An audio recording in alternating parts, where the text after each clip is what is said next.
Practising self love. அதே மாதிரி he feels I am my importance, I am my priority, அதெல்லாம் இப்போ வருது.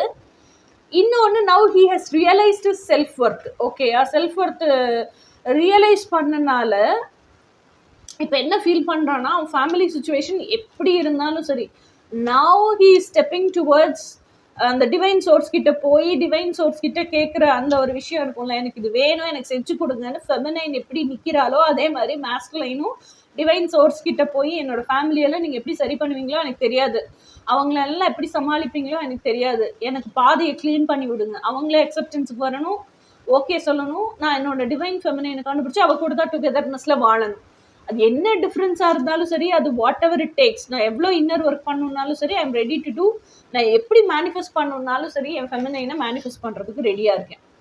That is what all these cards tell me.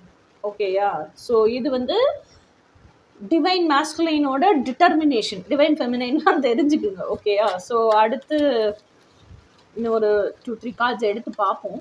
How his mindset is, what he is actually thinking, what action he is going to take. Earthly masculine என்ன action எடுக்க போகிறாங்க divine earthly ஃபெமினைனுக்காக அப்படிங்கிறது எனக்கு cards கொடுங்க. என்ன ஆக்ஷன் எடுக்க போகிறாங்க அப்படி